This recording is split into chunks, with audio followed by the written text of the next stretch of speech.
is happening in Palestine. It's clear, it's no rumor. We are seeing it on television every day during the Israeli invasion to the Palestinian territories. They were killing people, women, men, children, destroying houses, destroying trees, destroying every civilian institution in Palestine.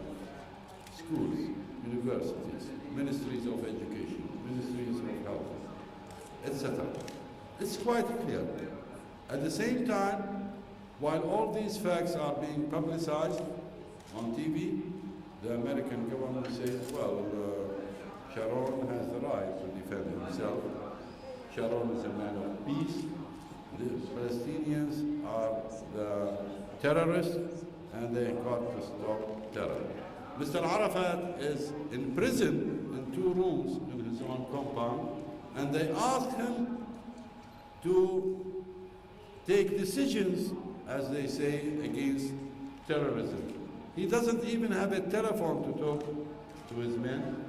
He doesn't even have the means to go outside and talk to people about whatever issue he wants to talk to. He's in prison, and they want him to act against his own people, and the people who are struggling legally for their own rights, independent Palestine. Those facts are now clear, and that's why when I said in the beginning that the issue of Iraq, what Iraq is suffering from, is not an Iraqi issue. It's not an isolated issue. It's part of the struggle against imperialism, against globalization, against hegemony, against the injustice which is being inflicted all over the world, in a way or another. In Iraq in one way, in Palestine in a different way, in Afghanistan in a third way, and even in Europe.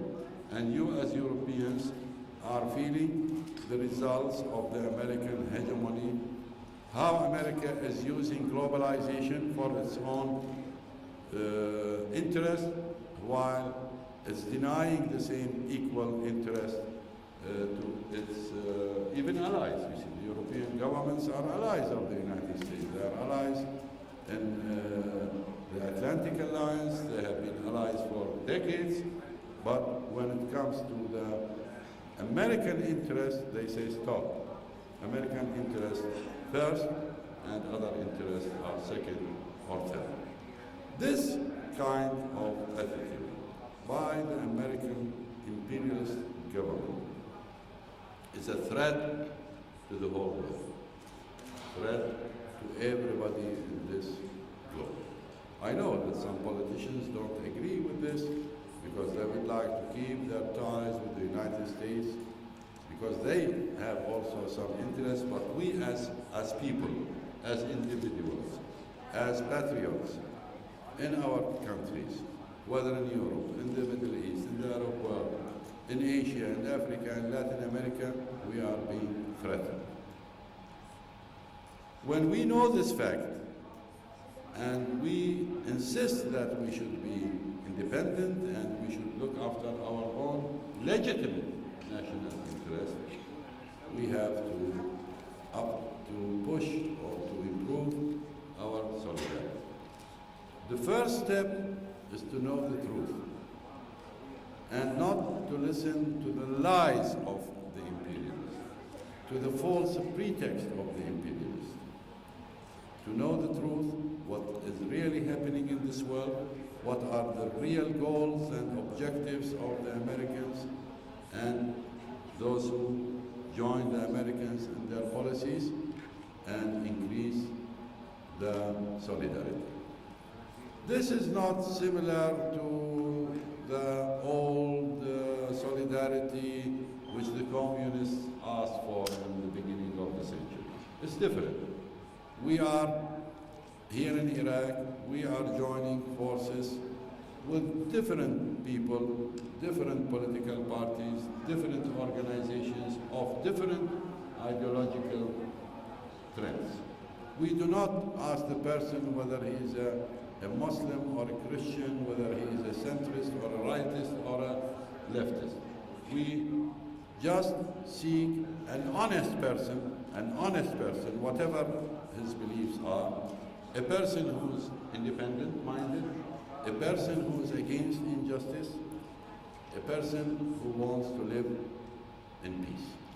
And all these people from all over the world should join each other, not as workers against the bourgeoisie, not as leftists against the rightists, because there are many good men and women who have rightist trends, you see, but they are not against justice and against peace and against equality. There are leftists who are the same. There are believers in Islam, believers in Christianity, Buddhists, etc., who believe in those values and who should work together, who should join forces in order to create a new world, a world where people can live in justice, in peace, and in equality, without the hegemonic influence of the imperialists and without injustice as we are seeing it in our country, in Palestine, and in other parts of the world. I believe that this is the main issue we have to concentrate on and work on. In the case of Iraq, in the case of Palestine, and in the struggle against globalization. Globalization is the newest product of imperialism. It's not going to serve the interest of the people of the world. It's going to serve the interest of the big capitalist organizations and companies, corporations in the United States first, and maybe some parts of Europe. They are not going to serve the poor in Indonesia, in Iraq, in India, and in any other part of the world. So we have to be careful about those false slogans, false projects, which are being spread, are being pushed by the imperialist governments, by the imperialist media, in order to protect our freedom and to protect our legitimate interests as individuals and as nations. Well, I thank you for listening to this opening statement, and as I talk to Monsieur Colon, and I'm ready to make clarification to any issue you want to ask, you want to raise, any question you are interested in, and I will be glad, very glad to do that this evening.